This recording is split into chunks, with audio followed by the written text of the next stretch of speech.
बैठो, ये चालू कर दिया। कम दिख रहा है कि कम ही आए?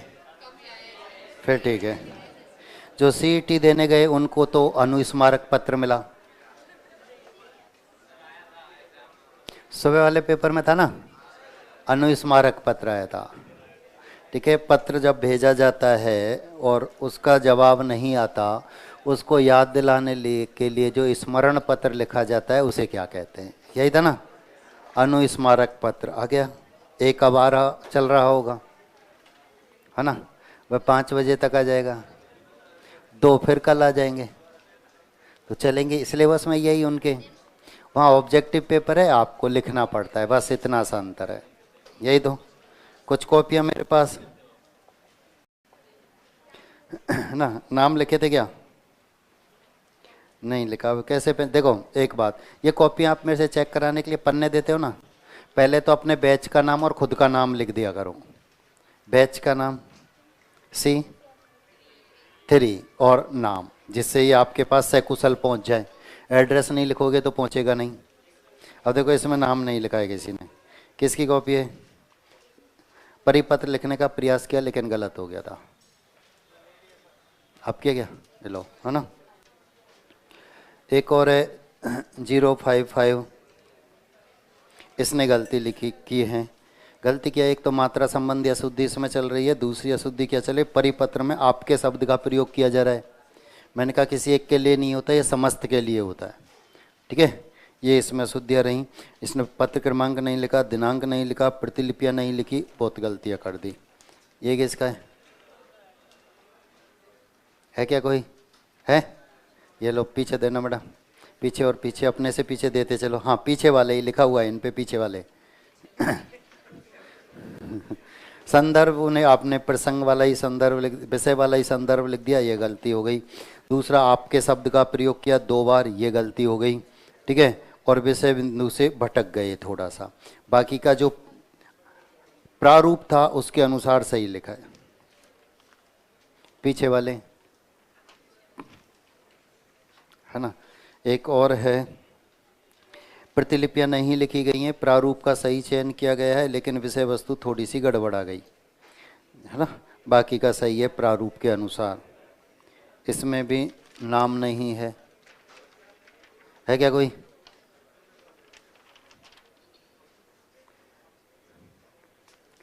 और है एक पीछे वाले, ये भी आपने राजस्थान सरकार कार्यालय शासन सचिवालय, यहाँ तक ठीक था। जयपुर के बाद पूर्ण विराम लगाना था, नहीं लगाया। पत्र क्रमांक सही लिखा, दिनांक सही लिखा उसके बाद आपका संदर्भ गड़बड़ा गया थोड़ा सा, है ना, वहाँ गलती हुई। बाकी का सही लिखा। और एक आपने आपको शब्द का फिर प्रयोग किया जो कि व्यक्ति विशेष के पास या कार्यालय विशेष के पास पहुँचाया जाता है, ये भी पहुँचा बैठा, ये भी पीछे वाले। यही स्थिति इस पत्र में, ये परिपत्र लिखा है और इसमें नाम नहीं लिखा। ठीक है, जयपुर के बाद पूर्ण विराम नहीं लगा, विषय वस्तु थोड़ी सी गड़बड़ाई हुई है, प्रारूप के अनुसार सही लिखा है। पीछे पहुंचाते चलो, है ना। और है स्थान विशेष नहीं लिख पाया, बाकी प्रारूप के अनुसार इन्होंने भी सही लिखा है लेकिन थोड़ा सा विषय वस्तु से प्रश्न के अनुसार नहीं लिख पाए। एक और कॉपी है क्या कोई? देना उधर। नाम इस पे भी नहीं है, इसने भी थोड़ी सी, जो कॉपी आ रही है मेरी, आपने प्रारूप के अनुसार सही लिखा है। ठीक है, विषय वस्तु में जो लिखना था प्रश्न अनुसार वो थोड़ा सा गड़बड़ हुआ है। पंचम वर्ण का प्रयोग आपने नहीं किया, आपको शब्द का प्रयोग आपने भी किया, बाकी का सही लिखा है प्रारूप के अनुसार। और है एक, इसमें भी नाम नहीं लिखा है, प्रारूप के अनुसार ये भी सही परिपत्र लिखा गया, विषय वस्तु ठीक है इसमें कुछ हद तक, है ना, ये सही लिखा है। ये किसकी है? ये पीछे देना बेटा। प्रारूप के अनुसार ये भी सही आया है, विषय वस्तु प्रश्न अनुसार गड़बड़ाई है और इसने संदर्भ में लिखा, परिपत्र का सिर्फ नंबर लिखा, जबकि पूरा पत्र क्रमांक लिखना होता है, वह नहीं लिख पाए। एक वचन को बहुवचन में परिवर्तित कर रहे हैं तो बिंदी आती है, इसका प्रयोग आपने नहीं किया। ठीक है, थोड़ी सी गड़बड़ाहट है। मुख्य शासन सचिव है कोई?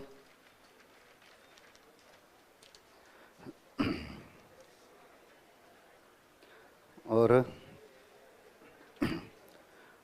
कार्यालय पत्र इनके द्वारा लिखा गया है, जनवरी माह में राष्ट्रीय पोषण माह कराए जाने को। ये सही लिखा है, थोड़ी सी गलती हुई है, थोड़ी सी गलती हुई है, बाकी का पत्र इन्होंने सामान्य कार्यालय पत्र लिखा, एकदम सही लिखा है। नाम इसमें भी नहीं है क्या? सामान्य कार्यालय पत्र जिन्होंने लिखा था, जनवरी माह को राष्ट्रीय पोषण माह बनाए जाने हेतु, ये दूसरा C6 शुरू हो गया फिर। ठीक है, अभी हमको क्या करना था? प्रारूप तैयार करना था। अधिसूचना, अधिसूचना की परिभाषा हम लिख चुके हैं, अधिसूचना का प्रारूप हमको तैयार करना, यही था ना?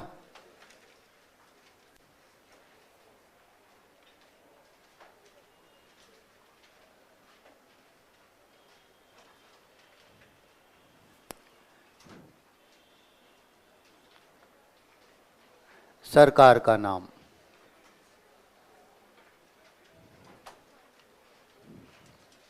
सरकार का नाम लिखते हुए चलेंगे, ये छोड़ दो, संक्षिप्तीकरण पर फिर बाद में ध्यान देंगे। अभी जो काम की चीज़ है उस पर आ जाओ।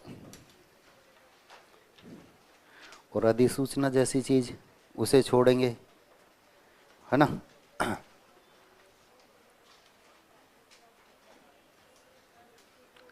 कार्यालय या विभाग का नाम,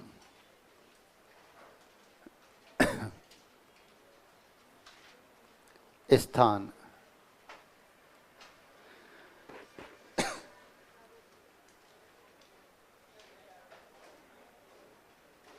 पत्र क्रमांक,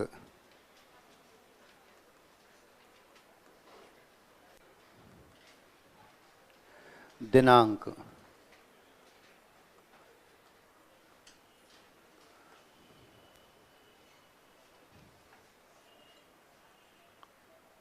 अधिसूचना,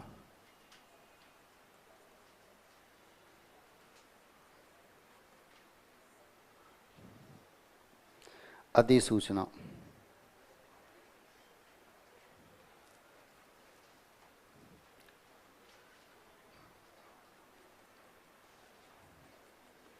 मध्य भाग,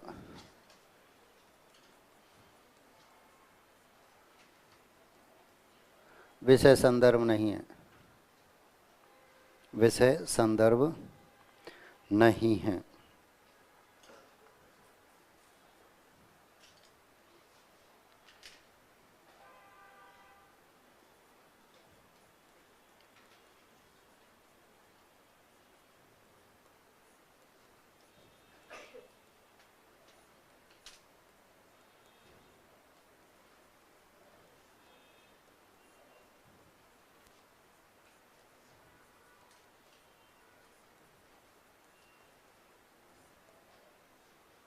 अंतिम पंक्ति इसकी होती है, यह अधिसूचना दिनांक कितने से इतने तक प्रभावी रहेगी।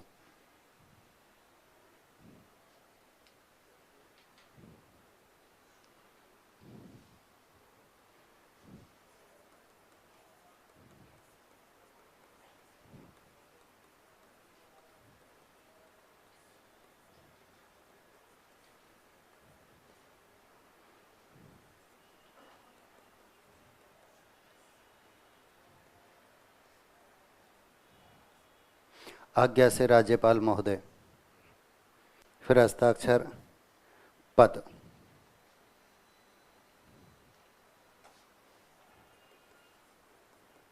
पत्र क्रमांक, दिनांक,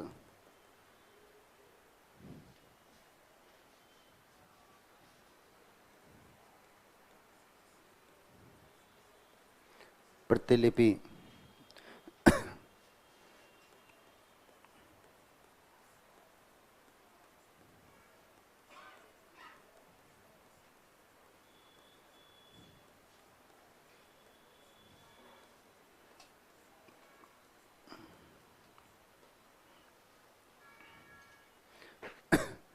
सूचनार्थ एवं आवश्यक कार्रवाई हेतु।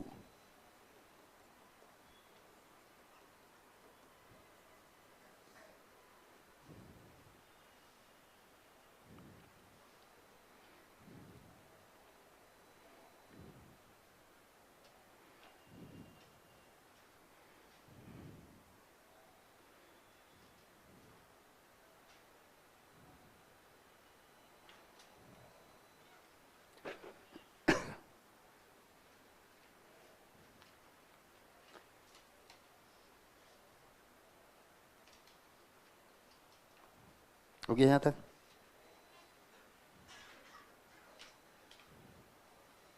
आज्ञा से राज्यपाल महोदय, हस्ताक्षर, कोष्ठक में नाम, नीचे पद, फिर पद क्रमांक, उसी पंक्ति में दिनांक, प्रतिलिपि, सूचनार्थ एवं आवश्यक कार्रवाई हेतु डैश करके पंक्ति, फिर नीचे 1 2 3। हो गया ना यहाँ तक?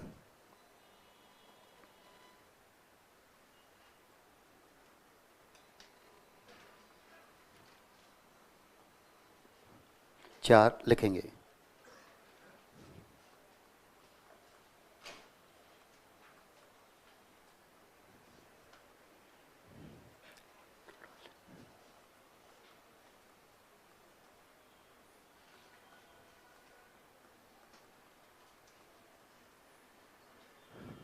राजकीय मुद्रणालय,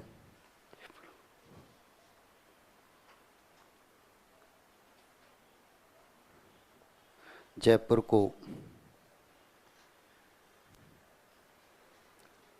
निदेशक राजकीय मुद्रणालय जयपुर को अधिसूचना की, लिखते हुए चलेंगे आगे, जयपुर को अधिसूचना की एक प्रति भेजकर, अधिसूचना की एक प्रति भेजकर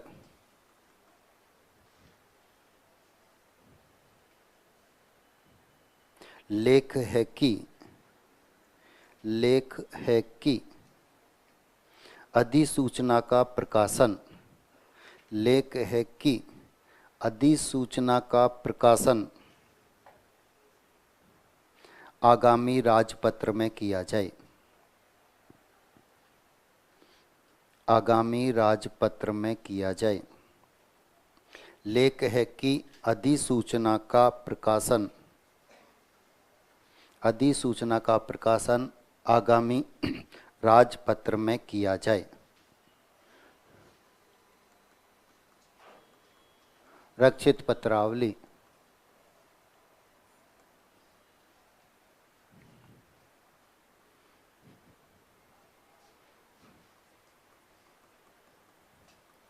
हस्ताक्षर,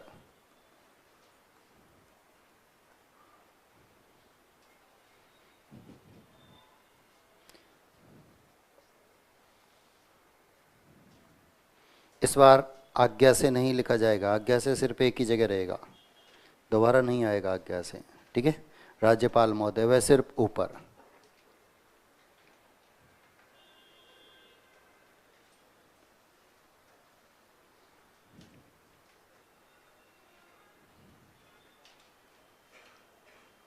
हो गया?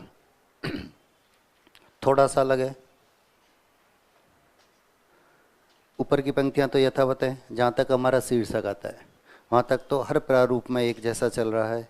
उसके बाद इसमें विषय, संदर्भ, जो अब पत्रों में चल रहे थे, पहला सामान्य कार्यालय पत्र में प्रसिद्धि भी था, पहले तो वो हटा, अब विषय और संदर्भ भी गए, सीधा मध्य भाग आता है, विषय अनुसार, प्रश्न अनुसार इसमें लिखा जाता है। अंतिम पंक्ति ये होती है, यह सूचना दिनांक कितने से इतने तक प्रभावी रहेगी, यानी समय अधिसूचना में पहले से ही निर्धारित किया जाता है। और अधिकांश अधिसूचना राज्यपाल महोदय की आज्ञा से आती हैं, तो ये पहली बार यहाँ हम लिखते हैं आज्ञा से राज्यपाल महोदय, फिर हस्ताक्षर, नाम और पद। वही पत्र क्रमांक है यथावत, वही दिनांक है यथावत, वही प्रतिलिपि, सूचनार्थ एवं आवश्यक कार्रवाई हेतु, और फिर 1 2 3 4 5 7 जितनी भी हो सकती हैं, ठीक है। यहाँ 2 चीज़ निश्चित हैं, बाकी के सब में रक्षित पत्रावली निश्चित थी, लेकिन यहाँ एक पंक्ति और ये है। मैंने आपको बताया जैसे ही आपका चयन होगा तो वेतन की व्यवस्था की जाएगी, तो यहाँ एक प्रति भेजी जाती है, और इनसे ये कहा जाता है कि अगले महीने से इनके वेतन की व्यवस्था की जाए, राजपत्र में इसे प्रकाशित करवा दें। ठीक है। उसके बाद रक्षित पत्रावली, फिर हस्ताक्षर, नाम और पद यथावत। अब एक प्रश्न लिखें।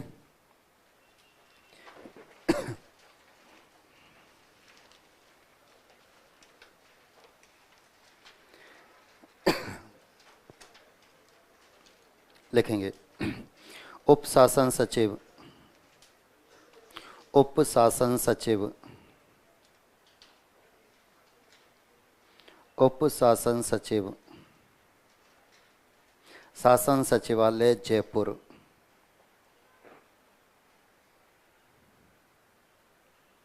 उप शासन सचिव, शासन सचिवालय जयपुर की ओर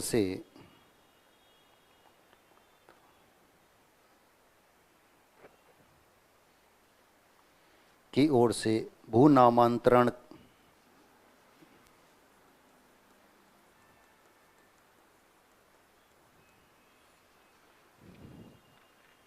भू नामांतरण का अधिकार तहसीलदार एवं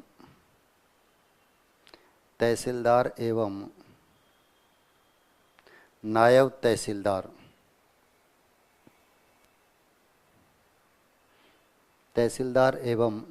तहसीलदार के अधिकार क्षेत्र के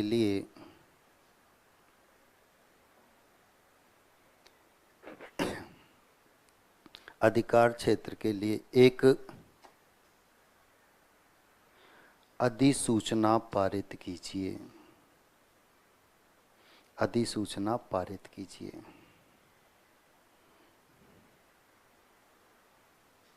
भूमि का नामांतरण करना है, एक के बदले दूसरे। ठीक है। जो पंचायती राज के अधीन है वह कुछ समय के लिए तहसीलदार और नायब तहसीलदारों को इनकी जिम्मेदारी दी जानी है, इसके लिए एक अधिसूचना जारी करनी है। ठीक है। लिखेंगे राजस्थान सरकार,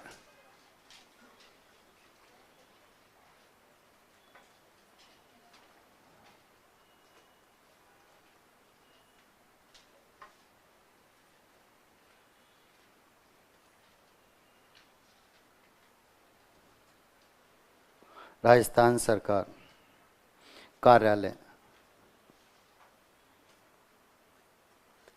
राजस्व विभाग,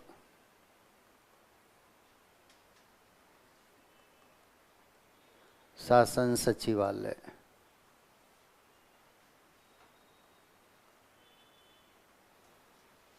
जयपुर।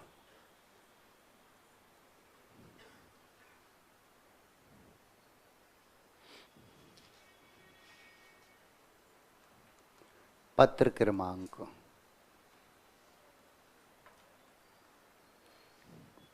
4 के राजस्व विभाग, शासन सचिवालय जयपुर।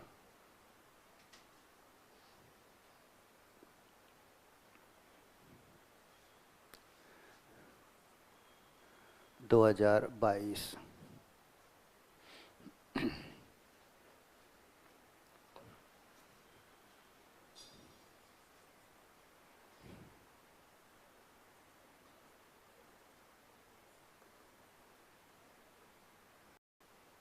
8 मार्च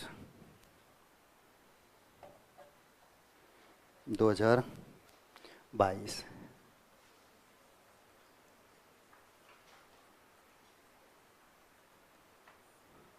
अधिसूचना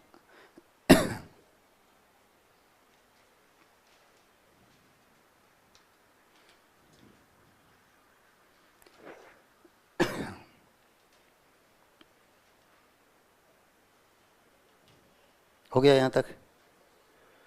अधिसूचना में धाराएं लगती हैं, याद रखना। आपके सिलेबस में तो है ही लॉ का कुछ भाग। ठीक है, याद है तो बहुत अच्छी बात है। ये आप लिखेंगे नहीं वहाँ पर कि पढ़ा है नहीं, है ना। उनका काम सिर्फ विज्ञापन जारी कर कर योग्य अधिकारियों को बुलाना होता है, ठीक है। अब ये थोड़ी कहोगे पढ़ा नहीं, पढ़ाया नहीं, क्योंकि गलती सामने वाले के, उन्होंने सिलेबस दे दिया तो पढ़ना आपको ही था, ठीक है। आप उनसे थोड़ी कहोगे आपने पढ़ाया नहीं, कहोगे क्या? नहीं कह सकते, ठीक है। तो नया पैराग्राफ जहां से शुरू होता है वहां लिखेंगे राजस्थान भू राजस्व अधिनियम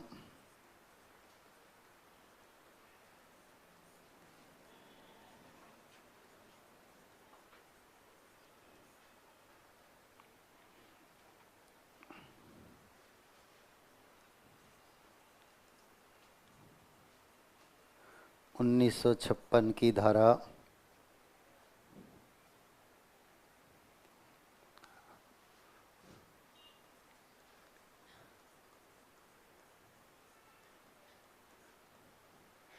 3 की उपधारा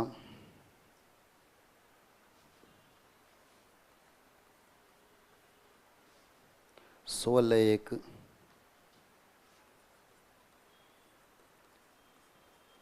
से पठित धारा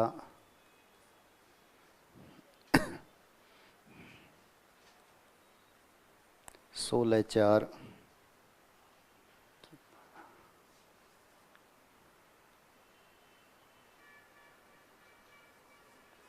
की उपधारा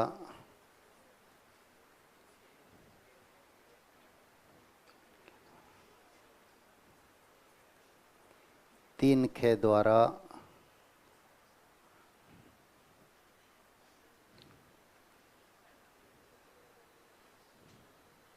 नियमों का हवाला देना होता है, किस किस नियम के तहत क्या क्या कर सकते हैं। दोबारा ध्यान दूँ, सब याद आ जाएगा। आपने एक फिल्म देखी थी जिसमें एक दिन का मुख्यमंत्री बनता है, और उसमें यही पूछता है कि वो बोल देता है कि ये आपको इतना आसान काम लगता है, कांटों का ताज पहनते हम, एक दिन के लिए तो मुख्यमंत्री बनकर बता दे, ठीक है। बनेगा एक दिन के लिए मुख्यमंत्री, उसको बार बार प्रेरित करता है तो वो हाँ कर देता है। अब हाँ कर देता है तो फिर वकील आते हैं, जज आते हैं, खूब बैठे होते हैं उसके आसपास। फिर वो पूछता है क्या ऐसा संभव है या नहीं है। फिर वो इंग्लिश में बोल रहे होते ये नहीं, ये बता है या नहीं, बस, ठीक है। तो वो बताता है। अब जब वो बताता है कि ऐसा संभव है तो किस नियम के तहत संभव है, किस धारा के तहत संभव है। तो अब यही स्थिति यहाँ पर है कि आप ये काम तहसीलदार और नायब तहसीलदार को जो सौंप रहे हैं, कौन सा नियम उसमें लगेगा, किस धारा के अंतर्गत हमारे संविधान में ये सब कुछ लिखा हुआ है जो इनका काम हम इन कुछ दिन के लिए इनको दे सकते हैं। तो यहाँ पर ये ज़्यादा काम आती हैं, ठीक है। आपने लिखा द्वारा, आगे लिखेंगे प्रदत्त शक्तियों का प्रयोग करते हुए, प्रदत्त शक्तियों का प्रयोग करते हुए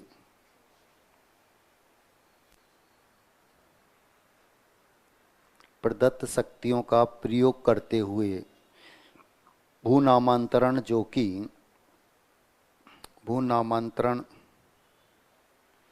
कि ग्राम पंचायतों को भू नामांतरण जो कि ग्राम पंचायतों को प्रदत्त शक्तियों से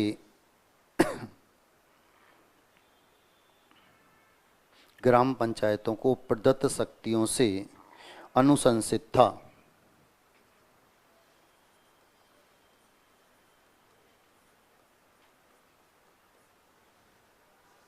अनुशंसित था, कॉमा, अनुशंसित था, कॉमा, के स्थान पर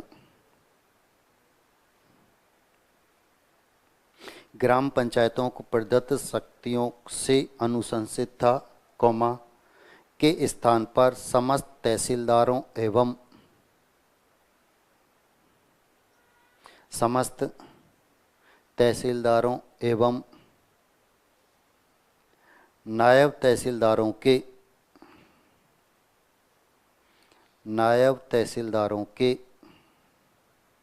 अधिकार क्षेत्र में होगा।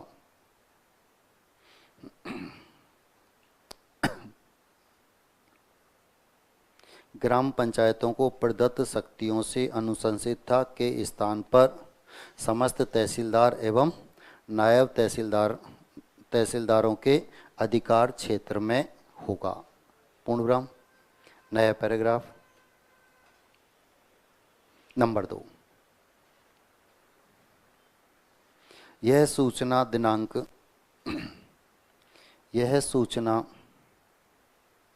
दिनांक 15 मार्च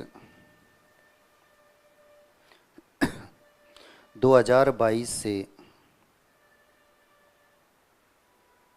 15 मार्च 2022 से दिनांक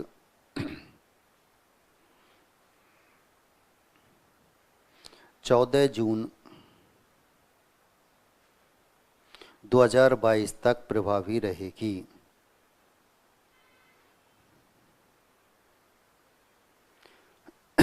इतने समय के लिए कार्य क्षेत्र इनको दिया गया है। 15 तारीख से इस पर काम करेंगे और 14 जून तक, मतलब 3 महीने के लिए काम इनको सौंप दिया गया है। आगे भू नामांतरण जो होंगे उन पर इनके हस्ताक्षर होंगे, इनकी सील लगेगी। ठीक है। जैसे होता है ना, अपने ज़मीन होती है, एक भाई बेईमानी कर लेता है, 10-20 बीघे अपने नाम करा लिया करता है। 10-20-50 साल बाद जब मुकदमे होते हैं तब ये जाके कहीं पता लगता है ज़मीन तो हम सब की थी, इनके नाम कैसे हुई। ठीक है। तो वहाँ से फिर ये राजपत्र में तो पहले से डिटेल होती है पूरी। तब वकील देखता है कि इस पे नायब तहसीलदार के हस्ताक्षर हैं, तहसीलदार के होने चाहिए थे, फर्जी है, मैं दिला दूंगा ज़मीन वापस। दूसरा भाई वकील करता है, वो पूरी डिटेल देख लेता है खोल कर। टेंशन मत करो, उस समय नायब तहसीलदार ही तहसीलदार का काम कर रहा था और अधिसूचना में ये स्पष्ट है, यानी राजपथ से मैं पूरी डिटेल ले आऊँगा। तो वो मुकदमा यही होते हैं। तो ये नियमों के तहत कब उस कार्य पद पर कौन कार्यरत था, यही स्थिति है ना। तो ये सूचना इतने से इतने तक प्रभावी रहेगी। हस्ताक्षर से पहले आज्ञा से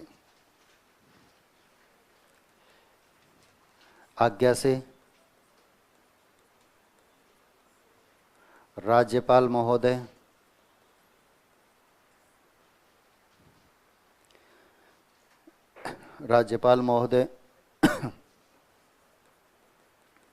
हस्ताक्षर के गे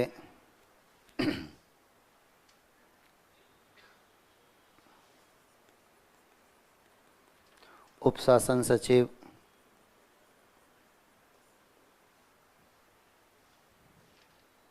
शासन सचिवालय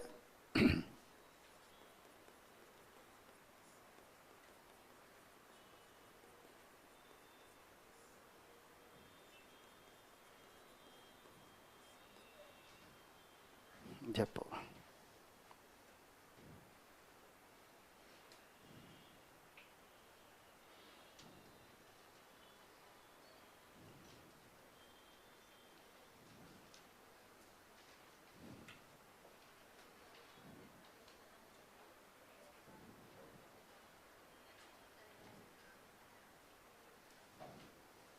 हो गया। इसके ठीक नीचे पत्र क्रमांक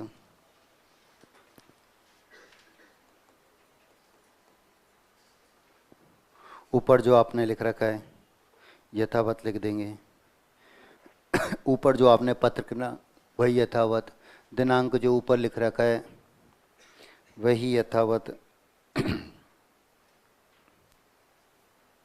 जो दिनांक ऊपर लिखा हुआ है यथावत।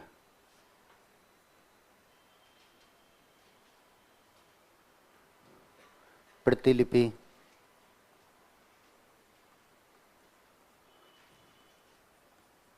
सूचनार्थ एवं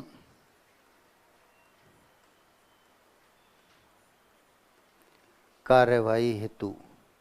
देखो सूचना में बड़े ऊ की मात्रा है, सूचना में बड़े ऊ की मात्रा, अभी जो कॉपी 5-7 मैंने चेक की थी उनमें छोटे ऊ की मात्रा लगा रखी थी किसी ने, जबकि मैं ये लिख रहा हूँ शुरू से ही। तो इन शब्दों पे ध्यान रखना। मात्रा तो बहुत बड़ी अशुद्धि होती है हिंदी में, अल्पब्राह्म, पूर्ण ब्राह्म, बिंदी, इन पे भी गोले बन जाते हैं वहाँ पर। यह अशुद्धि तो बहुत बड़ी है। ठीक है। नंबर 1, निजी सचिव,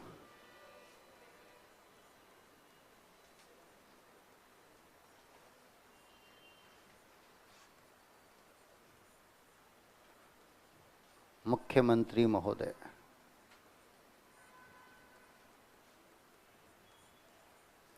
राजस्थान सरकार,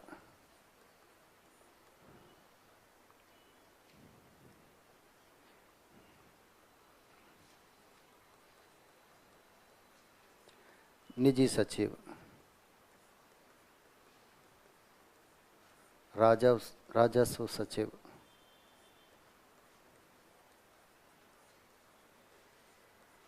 राजस्थान सरकार,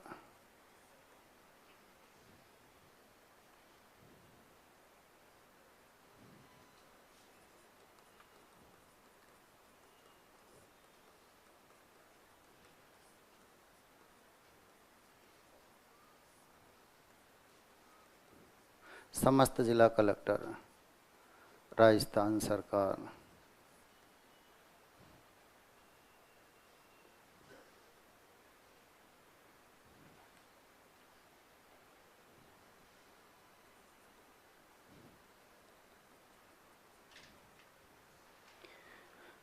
चौथी पंक्ति जो मैंने आपको प्रारूप में लिखा है यथावत उतारेंगे।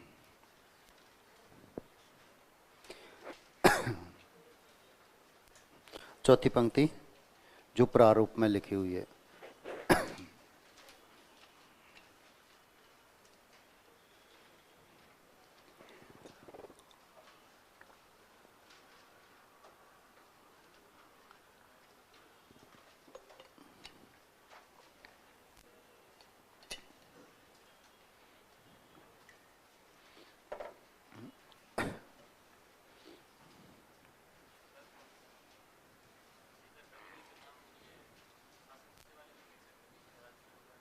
हाँ लिख सकते हैं, लिख दें, कोई फर्क नहीं पड़ेगा। ठीक है।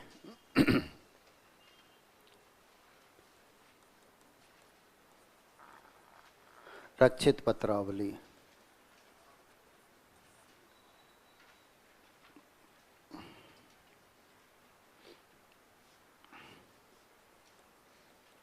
हस्ताक्षर,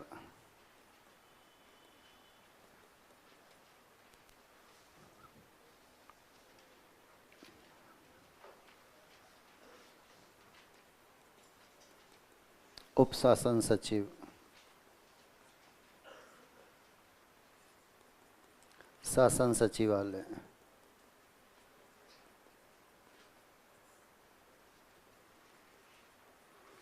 जयपुर।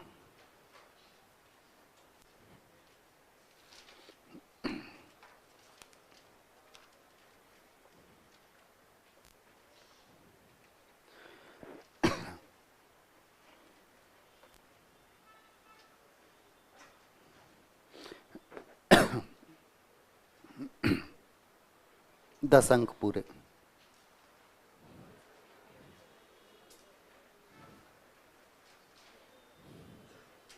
अब अखबार में ढूंढने की कोशिश करना अधिसूचना कहाँ है, परिपत्र कहाँ है। ठीक है। जिन बिंदुओं की चर्चा वैसे वहीं से मिलेंगे आगे आपको, नए विषय जो मिलेंगे वो आपको रोजाना, मैंने आपको बताया कार्यालय पत्र रोजाना समाचार पत्र में आते रहते हैं, आज का भी उठाएंगे तो भी मिलेंगे।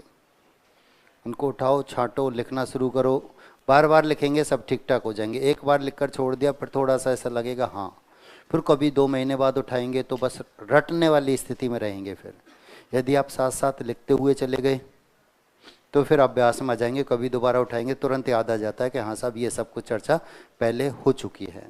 हटा दूं?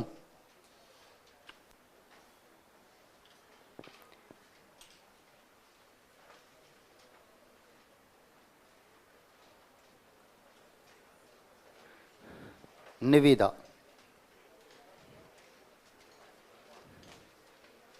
अब बोर्ड पर आ जाओ। हर बार पूछी जाती है।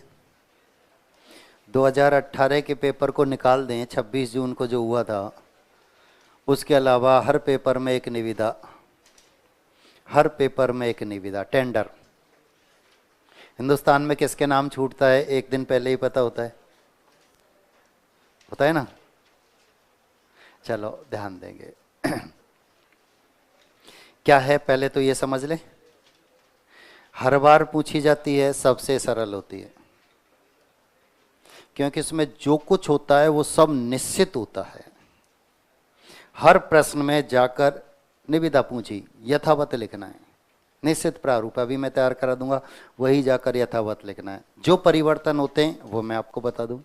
एक तो कार्यालय का नाम परिवर्तित होगा, एक काम का नाम परिवर्तित होगा, और एक दिनांक परिवर्तित होगी।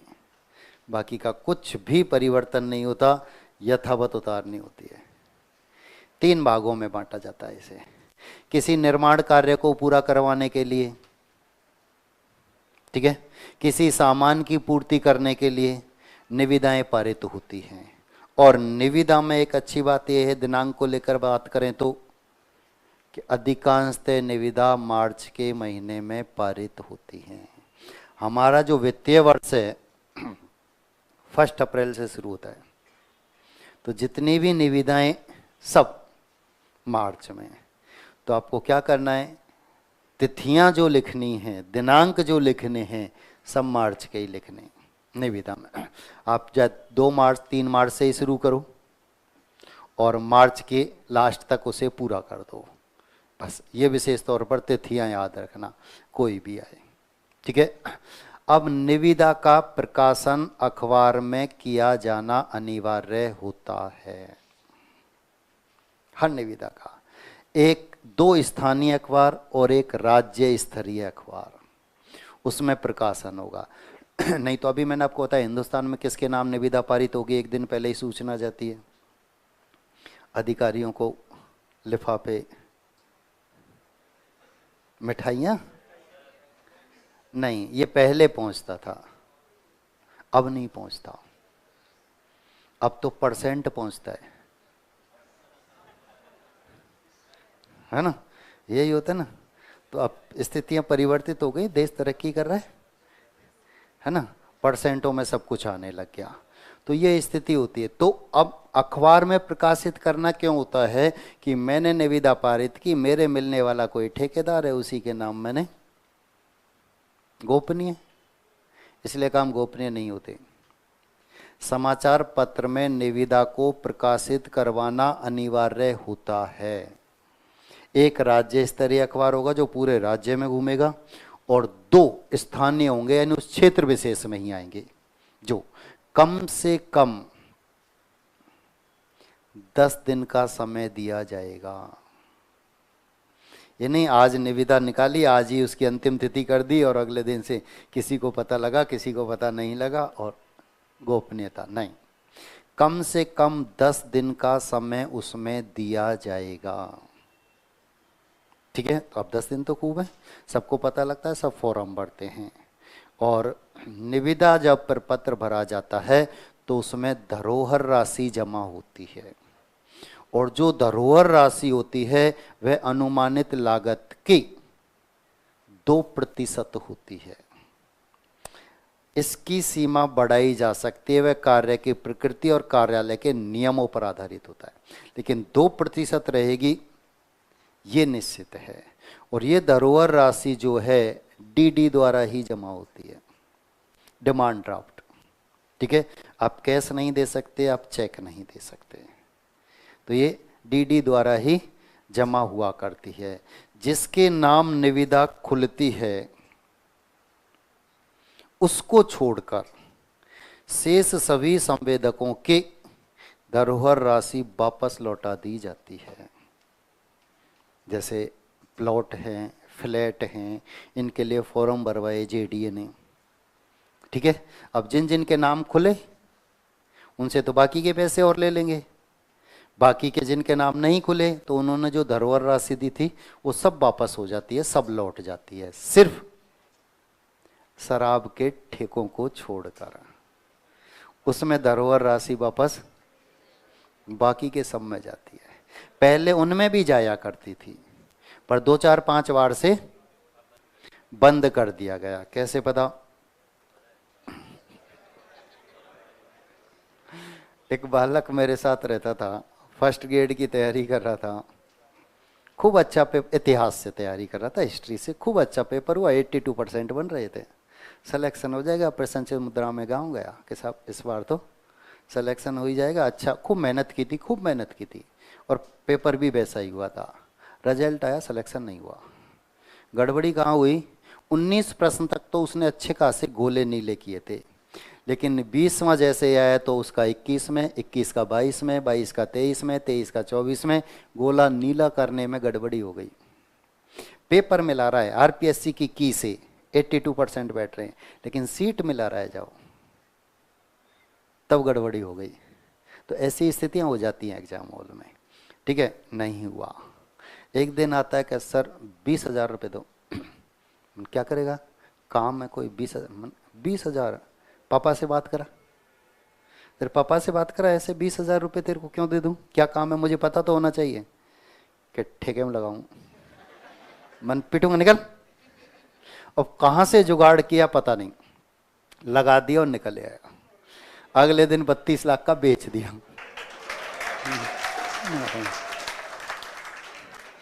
अगले दिन 32 लाख का बेच दिया। पापा जी ने कहा बेटा फर्स्ट ग्रेड की तैयारी कर ले, मोटरसाइकिल ले ले, कहाँ डोलेगा जयपुर में ऐसे ही। 32 लाख की बड़ी रकम, तो मोटरसाइकिल की तैयारी, और फिर तैयारी कर। पर तैयारी होती है कि फिर नहीं होती। आज तक तैयारी वैयारी सब छोड़। तब मेरे को पता था कि इसकी धरोहर राशि वापस नहीं लौटती। नहीं तो पहले तो धरोहर राशि 5 7 10 साल पहले तक तो धरोहर राशि इसकी भी वापस आती थी। अब इसकी धरोहर राशि वापस नहीं आती, बाकी के सबकी धरोहर राशि आती है। ठीक है, अब ये तो होती है निविदा। निविदा को 3 प्रारूप में, 3 अनुच्छेद में बांटा जाता है लिखने के तरीके, जिसमें पहला जो पैराग्राफ होता है, पहला जो अनुच्छेद होता है, उसमें शब्द सीमा निश्चित होती है। 4 ही वाक्य लिखे जाते हैं, 4 ही वाक्य लिखे जाते हैं। राज्यपाल महोदय की अनुशंसा के आधार पर इस कार्यालय से इस कार्य के लिए पंजीकृत संवेदकों से मोहरवद निविदाएं आमंत्रित की जाती हैं। पंजीकृत लाइसेंसधारी, ठेके के जिनके पास लाइसेंस होते हैं, ठीक है, उनके लिए। तो पहली पंक्ति निश्चित है, इस कार्यालय से इस कार्य के लिए मोहरवद निविदाएं आमंत्रित की जाती हैं, क्योंकि वर्तमान में चल रही होती हैं। आमंत्रण निमंत्रण बताया था मैंने आपको, वर्तमान में चल रही होती हैं, इसलिए आमंत्रित की जाती हैं। पहली पंक्ति निश्चित है। क्या बदलेगा इसमें? हर बार कार्यालय का नाम, कार्य का नाम। कभी तो आपको पुल बनाना है, कभी सड़क ही बनानी है, ठीक है, कभी फर्नीचर, तो कभी कुछ, वो प्रश्न अनुसार परिवर्तित हो जाएंगे। ठीक है, दूसरी पंक्ति जो इसमें लिखी हुई होती है वह होती है निविदा प्राप्त करने की तिथि। निविदा प्राप्त करने की तिथि उसमें लिखी जाती है, और उसमें क्या होता है कि निविदा प्रपत्र निर्धारित शुल्क जमा कराकर अद्दो हस्ताक्षरकर्ता के कार्यालय से दिनांक इतने तक प्राप्त की जा सकती है। अब दिनांक परिवर्तन होगा बस, और कुछ नहीं। ये दूसरा वाक्य यथावत। तीसरा, निविदा परिवर्तन में वांछित सूचनाएं पूर्ण प्रविष्टियों सहित भरकर जमा कराने की तिथि दोपहर 2 बजे तक है। तो आपने पहले तो फॉर्म लिया, इस तारीख तक फॉर्म मिलेगा, फिर वह आपने फॉर्म भरा, जो उसमें सूचना चाहिए गई थी वे सब आपने लिखी, फिर जमा कराने की तिथि दोपहर इतने बजे तक है। तीसरी पंक्ति फिक्स है, सिर्फ तिथि बदलेगी। अब मार्च की है तो क्यों बदलेगी? हर बार हमको प्राप्त करने में भी वही तिथि लिखनी है और जमा कराने में भी वही लिखे। चौथी पंक्ति में क्या लिखा हुआ होता है कि निविदा उसी सायं 5 बजे तक अद्दो हस्ताक्षरकर्ता के कार्यालय परिसर में संवेदक धारकों के समक्ष खोली जाएगी। यानी जिन जिन ने फॉर्म भरे उन सबको इकट्ठा करके सबके सामने किस किस के नाम निविदा पारित हुई है खोल दी जाएगी। जैसे जेडीए 1000 प्लॉट आवंटित करती है, अलग अलग उनकी पैसे रखती है, इतने रुपए पर गज, इतने रुपए पर गज, अलग अलग, और उस हिसाब से वो फॉर्म इकट्ठे कर लेती है। अब सबके फॉर्म, एक कॉलम होता है जिसमें नाम और नंबर लिखे होते हैं फॉर्म के, ठीक है, उसको पाटती है, इकट्ठा करती है, और जो लेंटर वाली मशीन होती है उसमें सबको मिलाकर घुमाया जाता है। 1,00,000, 2,00,000, 5,00,000 पर्चियाँ होती है छोटी छोटी, उनमें घुमाया जाता है। भीड़ में से किसी एक को बुलाया जाता है, आ जाओ एक पर्ची निकालो। वो एक पर्ची निकालता है, उसमें नाम और नंबर बोल दिया जाता है, उधर तालियों की गड़गड़ाहट शुरू हो जाती है, बधाई हो आपका प्लॉट निकला है। ये स्थिति चलती है। इसके बावजूद भी गड़बड़ी हो सकती है क्या? अब कैसे होगी? आप में से ही बुलाया जाता है, आप में से ही बुलाया जाता है, सबके सामने होता है, सब देखते हैं। आप भी लड़ेंगे, नहीं पर्ची तो मैंने ही निकाली थी साहब, कुछ पता नहीं चलता। आप माने नहीं किसी की बात की, गड़बड़ी हो सकती है। जब खुद ही आपको बुलाया जाएगा तो माने ही नहीं। लेकिन होता क्या है, 1,000 प्लॉटों के लिए जब थी तो पर्ची 800 डाली गई।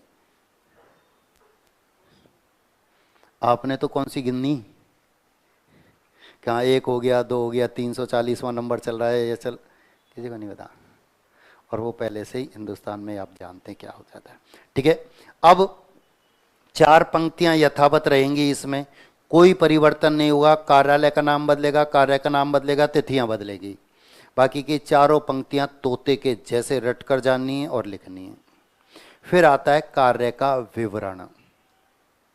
कार्य के विवरण में सारणी बनाई जाती है, प्रत्येक निविदा में सारणी बनती है, ठीक है। उस सारणी में भी निश्चित प्रारूप होते हैं। पहले नंबर पर आएगा क्रम संख्या, कितने काम है, 1 2 3 4 जो भी है। दूसरे पर आएगा कार्य का विवरण कि क्या काम है, सड़क बनानी है, इस गांव से इस गांव तक 5 किलोमीटर लंबी सड़क तैयार करनी है, ठीक है। तो 2 गांवों के बीच में और दूरी आ जाएगी, ठीक। ये तो कार्य हुआ। तीसरे नंबर पर आएगा अनुमानित लागत। इस काम में 50 लाख रुपए खर्च होंगे, तो वे 50 लाख है। फिर आएगा धरोहर राशि, कितनी जमा होगी, 2%। कितनी हो गई 2%? 1 लाख रुपए। कितनी हो गई? 1 लाख रुपए। फिर आएगा निविदा शुल्क। निविदा का शुल्क कितना होता है? 500 रुपये, 200 रुपये फॉर्म जो मिलता है, ठीक है। फिर आता है कार्य अवधि कि कितने समय में ये कार्य पूरा हो जाता है। तो 2 महीने, 5 महीने, 4 महीने, ये सारणी में लिखा हुआ रहेगा। क्रम संख्या, कार्य का विवरण, अनुमानित लागत, धरोहर राशि, निविदा शुल्क और कार्य अवधि, ये निश्चित है, हर बार लिखनी। अब इसमें क्या, एक ही चीज परिवर्तन होगी, कार्य का विवरण, कार्य का नाम क्या है, बस ये बदलेगा। धरोहर राशि आप चाहे फिक्स करके ले जाओ 2%, जिसकी आप आसानी से निकाल सकें। ऐसी संख्या आपने लिख दी, गड़बड़ हो जाएगी कहीं। आपने लिख दिया 8.9 लाख, अब 2% निकाल लेंगे वहाँ, तो गड़बड़ हो जाएगी। तो ऐसी राशि आपको लिखनी है जिससे आसानी से आप निकाल लें। धरोहर राशि वो आ जाएगी। फिर वही 500 रुपये फिक्स करना है, 500 रुपये का फॉर्म लेना है, 4 महीने में काम करवाना है, ये निश्चित हो जाए। दूसरा काम है थोड़ा छोटा कर देना, चाहे बड़ा कर देना, उनमें वो धरोहर राशि घटा देना, बढ़ा देना, समय घटा देना, बढ़ा देना, वही यथावत रहेगा, ठीक। ये दूसरा पैराग्राफ होगा आपका जिसमें आपकी सारणी बनेगी। तीसरा सबसे महत्वपूर्ण पैराग्राफ जो होगा उसमें होती हैं शर्तें। उसमें क्या होती है? शर्तें। अब शर्त भी निश्चित है, हर निविदा में लागू होंगी, जाकर रट कर यथावत लिखनी है। शर्त की बात करें हैं तो पहली सामान्य सी शर्त बता दूं, सशर्त निविदाएं मान्य नहीं होंगी। पहली शर्त तो यही, सशर्त निविदाएं मान्य नहीं होंगी, यानी आप कोई शर्त नहीं रखेंगे, शर्त सरकार की होंगी कि मैं तो इन शर्तों पर काम करूंगा, निकल। जो हमारी शर्तों पर काम करेगा वह हमें चाहिए, ठीक है। दूसरा, पत्र द्वारा प्राप्त या विलंब से प्राप्त निविदाएं मान्य नहीं होंगी।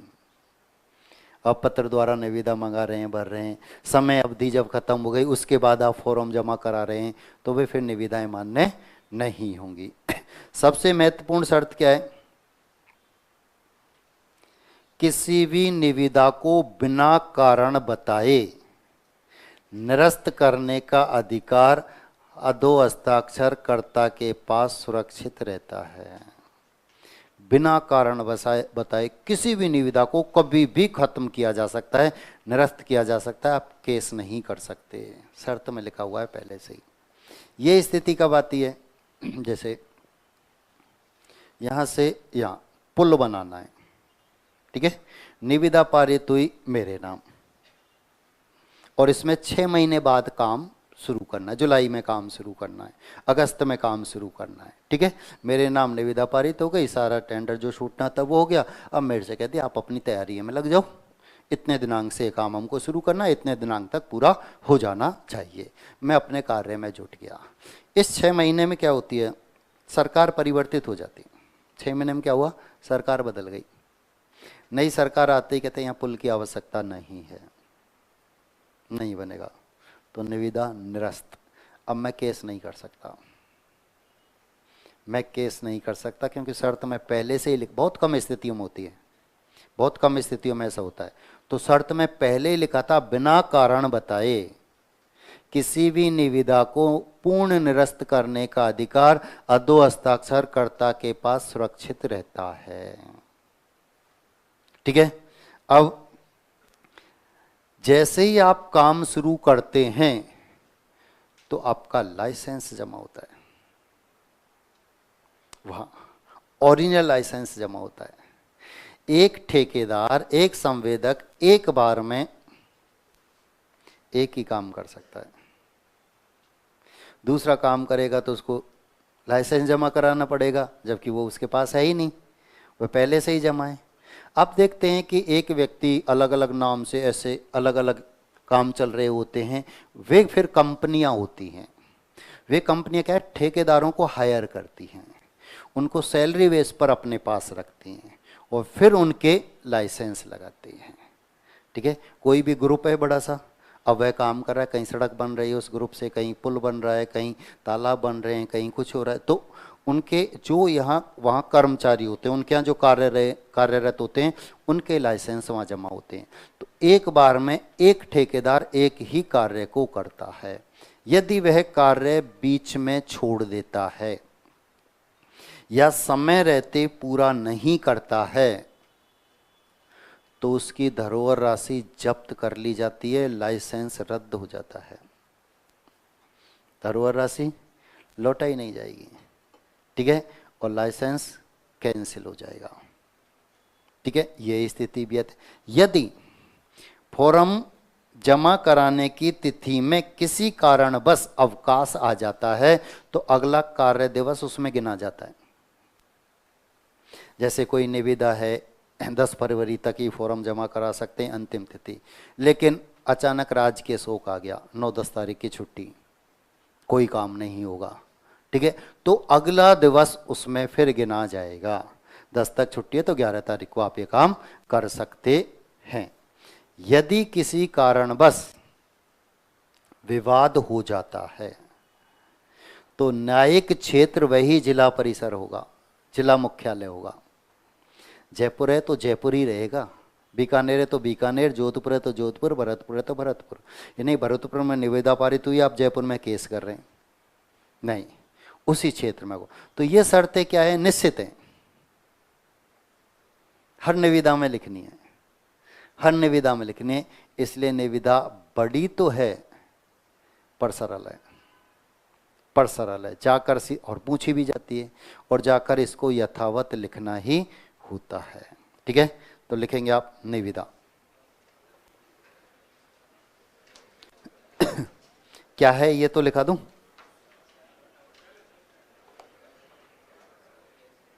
लिखेंगे निविदा डैश करेंगे किसी सरकारी एवं गैर सरकारी, किसी सरकारी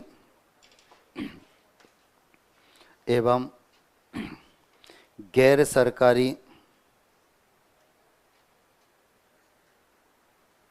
विभाग, किसी सरकारी एवं गैर सरकारी विभाग कार्यालय ऑब्लिक करके कार्यालय अनुष्ठान ऑब्लिक करके किसी सरकारी एवं गैर सरकारी विभाग कार्यालय अनुष्ठान में किसी निर्माण कार्य को संपन्न कराने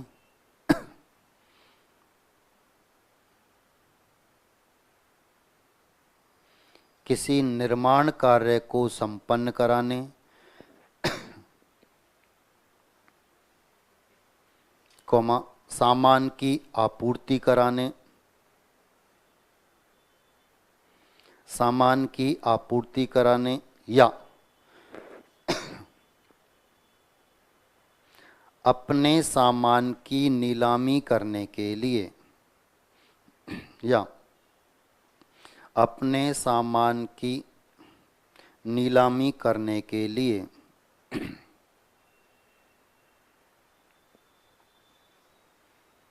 कार्य कर सकने वाले नीलामी करने के लिए कार्य कर सकने वाले पंजीकृत या सक्षम व्यक्तियों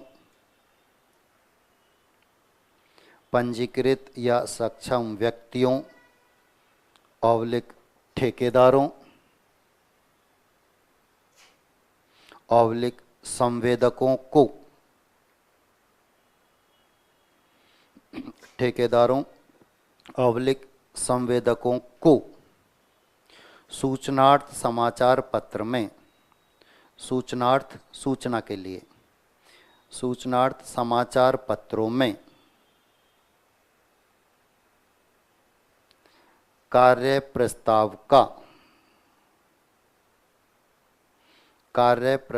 का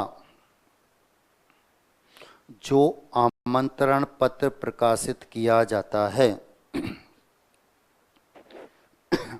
जो आमंत्रण पत्र प्रकाशित किया जाता है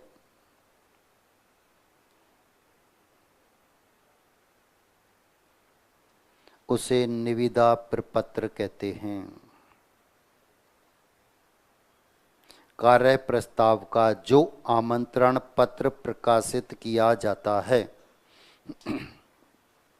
उसे निविदा प्रपत्र कहते हैं। नई पंक्ति से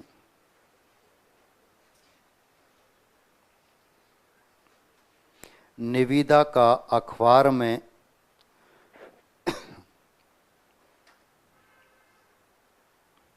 निविदा का अखबार में विज्ञापन प्रकाशित करवाना अखबार में विज्ञापन प्रकाशित करवाना अनिवार्य होता है।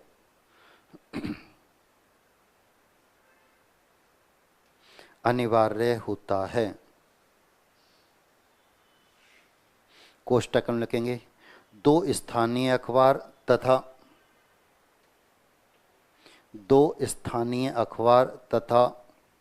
एक राज्य स्तरीय अखबार।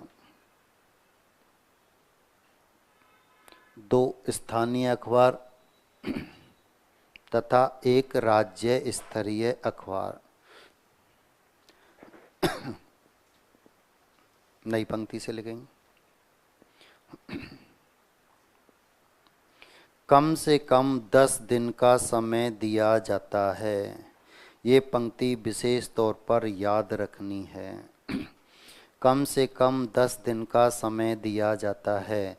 जब आप निविदा लिख रहे होंगे उसमें जो दिनांक लिखी हुई होगी प्राप्त करने जमा कराने की तिथियों में आपको कम से कम 10 दिन का अंतराल रखना पड़ेगा। ठीक है, कम से कम 10 दिन का समय। ठीक है, नई पंक्ति से धरोहर राशि अनुमानित लागत की धरोहर राशि अनुमानित लागत की कम से कम 2% होती है। कम से कम 2% होती है। ऊपरी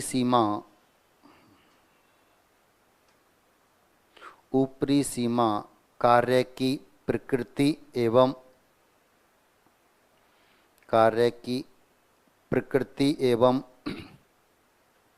विभाग के नियमों पर आधारित होती है। एवं विभाग के नियमों पर आधारित होती है।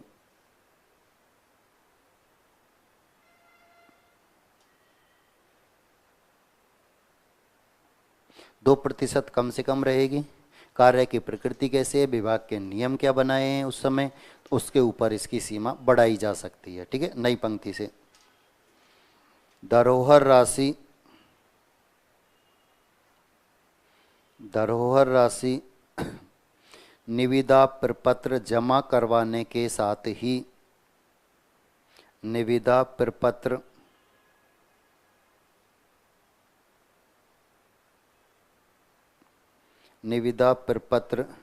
जमा करवाने के साथ ही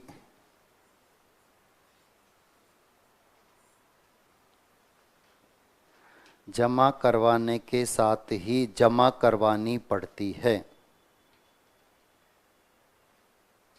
जमा करवानी पड़ती है। जो निविदा खुलने के बाद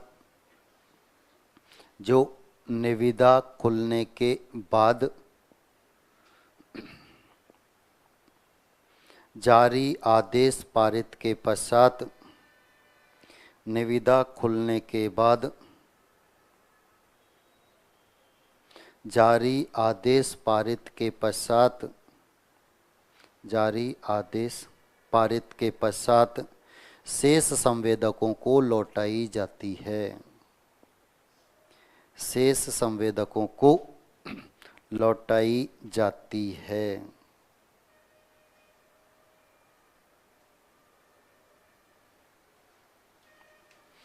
निविदा का प्रारूप। निविदा का प्रारूप।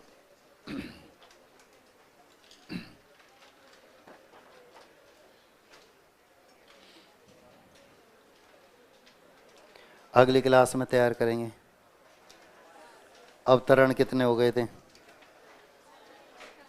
5 हो गए थे? 6 हो गए थे? ये हो गया था और ये भी हो गया था। हुआ था या नहीं? बसंत ऋतु ये करना था, ये ना, ये करना था। होमवर्क नहीं था तो आ जाओ बोर्ड पर आओ, छोड़ दो सब वहीं। अभी बुलाता हूँ सबको।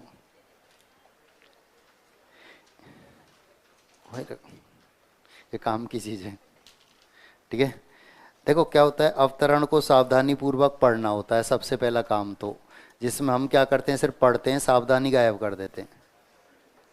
यही तो होता है ना, सबसे ज्यादा पढ़ते तो हैं पर सावधानी गायब कर देते हैं उसमें से, है ना। इसलिए शीर्षक थोड़ा सा हमारा गड़बड़ा जाता है। और शीर्षक जो है वह अवतरण में ही समाहित होता है। मैंने आपको पहले भी बताया, फिर कि क्या हुआ ये बताना है, किसके द्वारा हुआ ये हटाना है।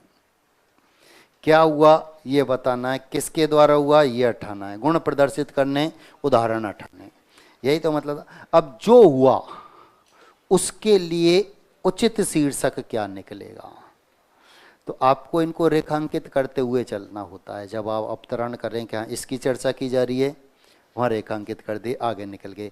अब इसको समझाने के लिए तो ये उदाहरण है, इनकी तो हमें आवश्यकता ही नहीं पड़ेगी, उनको निकालना होता है, उनको निकालना होता है। तो देखो पहले इस अवतरण की मैं चर्चा कर दूं, एक बार बोर्ड पर आ जाओ।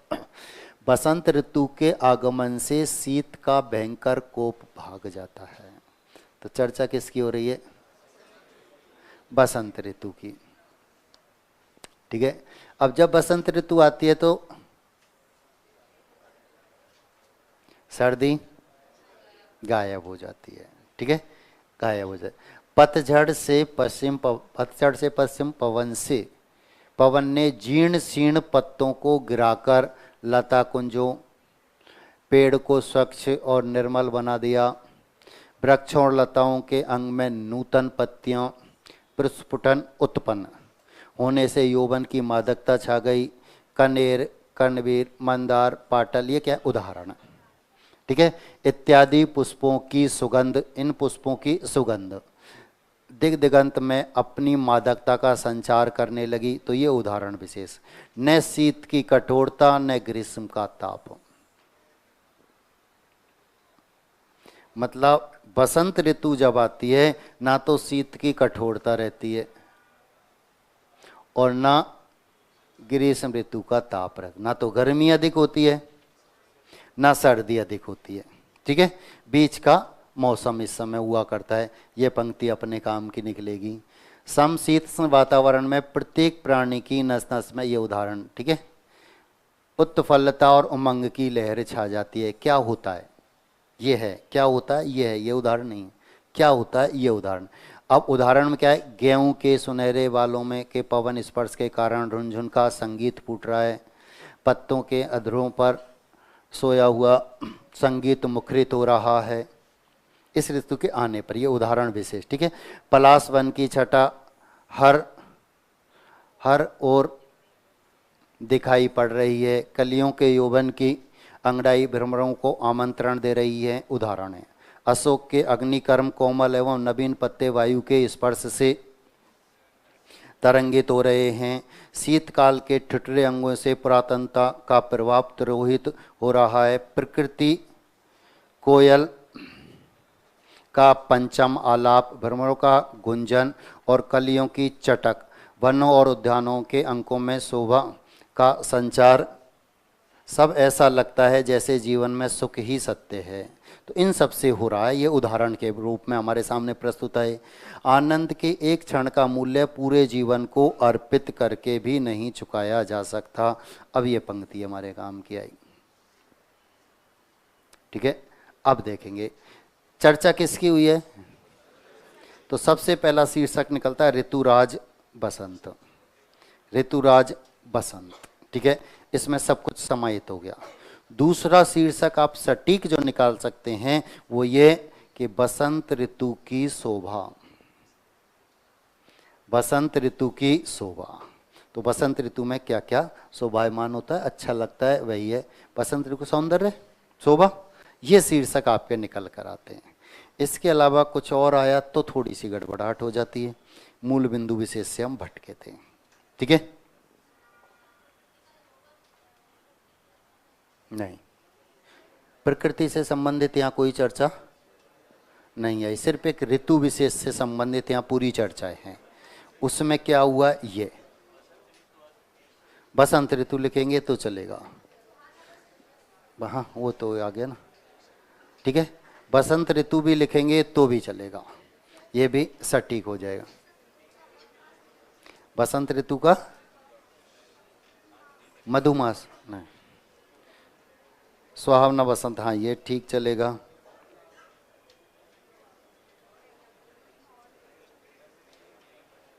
उदाहरण समझा रहे हैं आप, मानो जैसे, ये क्या है, समझाने के प्रतीक हैं। ये शब्द समझाने के मानो ऐसा है, तो क्या कर रहे हैं हम, समझा रहे हैं कि ये क्या है, तो हम क्या कहते हैं, मानो ऐसा है। तो ये क्या हुआ, समझाने जैसी बात हुई, ठीक है। योजक शब्द से पहले कभी किसी चिन्ह का प्रयोग नहीं होता है। हमने क्या किया, और से पहले पूर्ण विराम लगा दिया। और क्या है, योजक शब्द, ये तो जोड़ने का काम करता है, ठीक है। और पूर्ण विराम जो है वह पृथक करने का काम करता है। एक वाक्य खत्म, अब दूसरा शुरू होगा, वहाँ ये, ठीक है। ये वाक्य देखो, 2 बार आपने जैसे शब्द का प्रयोग किया है, थोड़ी सी गड़बड़ाहट हो गई। तेरा कौन सा इनमें, हाँ बस ऐसा ध्यान रखेगा। बसंत ऋतु, ऋतुराज, ऋतुराज बसंत भी लिखना था, ऋतुराज बसंत भी लिखना था, ठीक है। के बाद बसंत ऋतु का आगमन होता है। इस पश्चिम वायु के कारण पुराने फल झड़ जाते हैं, नवीन वृक्षों का वातावरण, ठीक लिखा है, ठीक है। अब ये फिर गड़बड़ी तेरे साथ भी है क्या कि तथा से पहले पूर्ण विराम लगा दिया, तथा से पहले पूर्ण विराम है इसमें, बाकी का सब आपने शीर्षक बाद में निकाले गया। बसंत ऋतु ठीक है, प्रकृति के समस्त जीवों के लिए नए उमंगों के जोश अप्रवर्तक है। वातावरण प्रत्येक प्राणी प्रफुल्लता और उमंग से परिपूर्ण होता है। पेड़ पौधों जंगलों पर थोड़ा सा गड़बड़ा हो गया है ना, बाकी का तो लिखा सही है। सही है। ये पहुंचा, पहले मैं लिखाऊंगा, पहले मैं लिखाऊंगा, लिखो पहले मैं लिखाऊं, अगले में चेक करूंगा फिर मैं आपके, है ना, अगले में फिर मैं आपका चेक करूंगा। लिखेंगे संक्षेपण, सबकी दोबारा बोल, कम से कम शब्दों में सटीक निकले, है ना। लिखो संक्षेपण, हेडिंग डालेंगे संक्षेपण। बसंत ऋतु के आते ही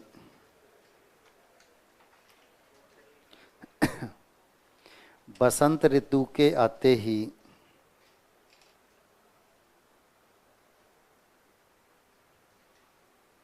शीत की कठोरता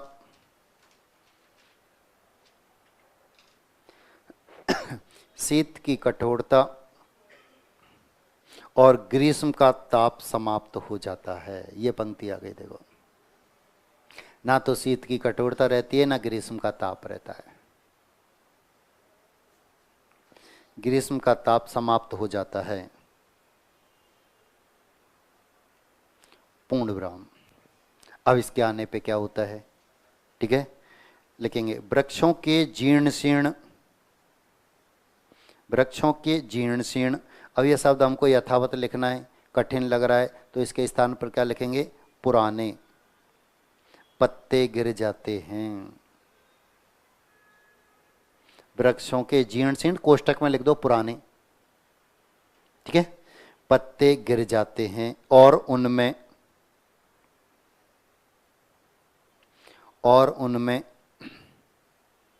नए पत्ते व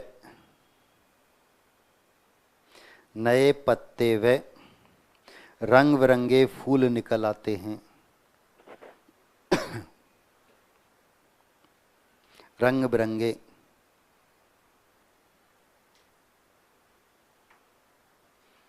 रंग बिरंगे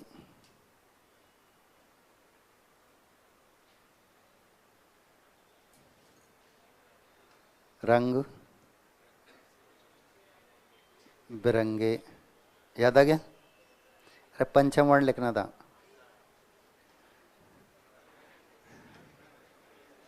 बिंदी लगा के आगे निकल गए।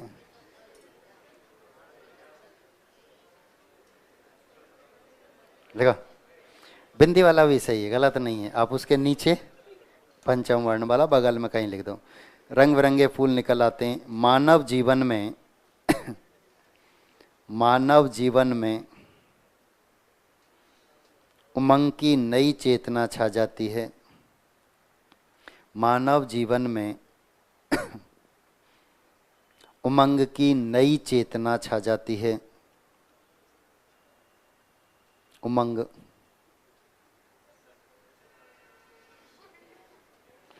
उमंग की लिख लेते हैं तब याद आता है ना। उमंग की नई चेतना छा जाती है। ये कारण सिर्फ इतना सा, हम लिखने का अभ्यास नहीं कर रहे हैं। मैंने आपको व्याकरण पढ़ाई थी, उस समय मैंने ये बात आपको बताई, अखबार का लेख लिखना है। यदि लिखा होता तो ये अशुद्धि नहीं रहती, फिर उसे सब अशुद्धियां गायब हो जाती, क्योंकि हमारी आदत में आ चुका होता। अब कई महीने बाद दोबारा हम उन बातों की चर्चा कर रहे हैं तो फिर हमको पहले के जैसा ही लग रहा है।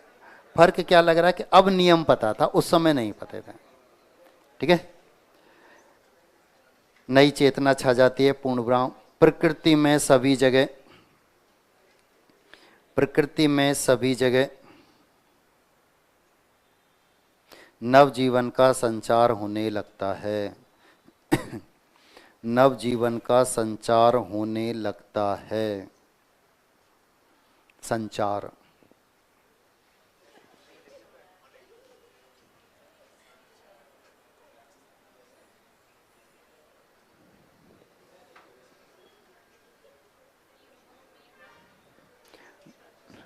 उमंग अंतिम वर्ण के हाँ, 10 अंक पूरे।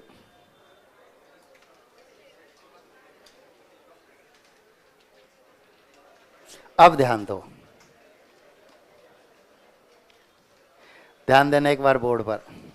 अगला जो अवतरण आपके पास है, यदि उसे बहुत सावधानी पूर्वक आप पढ़ेंगे तो अंतिम पंक्ति तक पहुंचते पहुंचते आप उचित शीर्षक निकाल लेंगे।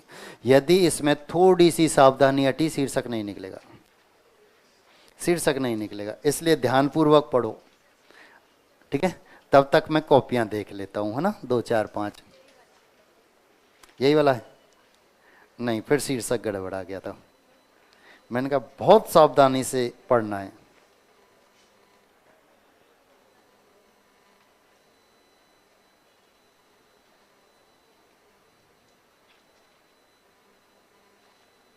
आपने उदाहरण दिया, इतिहास साक्षी है, मतलब इतिहास क्या है, फिर उदाहरण है।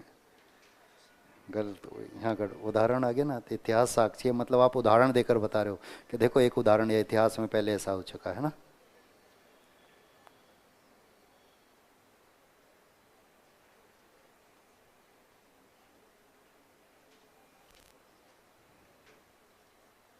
बाकी सही है ना।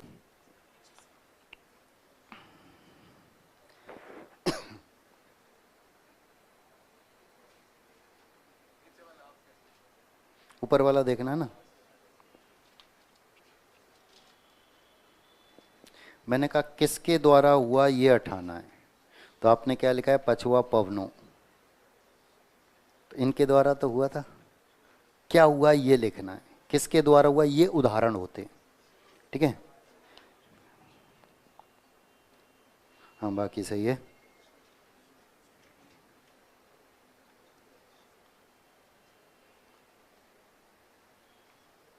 ये दोबारा पंक्ति आ गई ग्रीष्म और शीत वाली, जबकि हमने शुरुआत में शीत की चर्चा कर दी है ना, ये पुनरावृत्ति है। तभी तो इसको हमने ऊपर ही ऊपर उठा के रख दिया।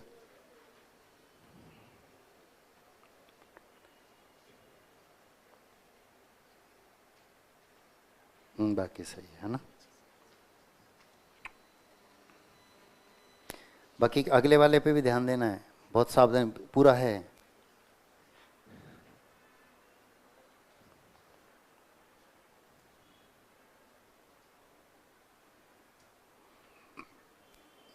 हाँ ये सही लिखा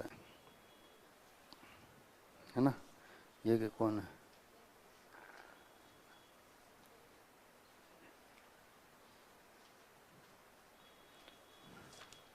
देखना कौन सा।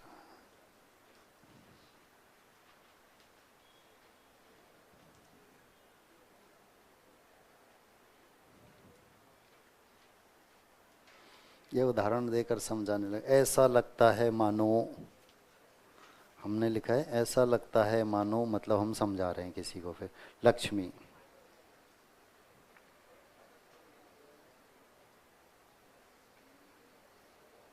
उदाहरण देने लग गए आप, ठीक है। कोयल का, इनका उदाहरण आ गया, थोड़ी सी गड़बड़ाहट है।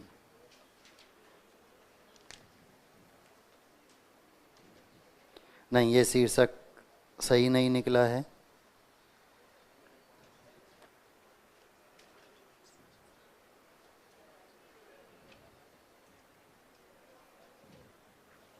इसलिए थोड़ी सी गड़बड़ाहट हो गई, शीर्षक की वजह से ये भी गलत हुआ है।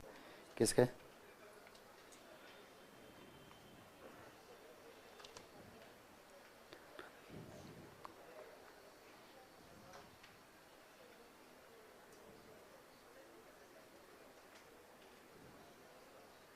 सही है। हाँ ये सही लिखा, शीर्षक में थोड़ी सी गड़बड़ाहट थी, बाकी का सही लिखा है ना। देखो सावधानी पूर्वक पढ़ेंगे, अंतिम पंक्ति पर आते आते शीर्षक निकलेगा, नहीं तो निकलेगा ही नहीं, ठीक है, नहीं निकल रहा ना, अभी आप अंतिम पंक्ति तक पहुंचे ही नहीं, 2 बार पहुंच गए तो फिर आपने एक शब्द गायब कर दिया। वह क्या? मैंने कहा ध्यान पूर्वक पढ़ना है, तो ध्यान पूर्वक गायब किया। बाकी का सब सही था। बहुत आसान सा है, इतना भी कठिन नहीं है, पर है।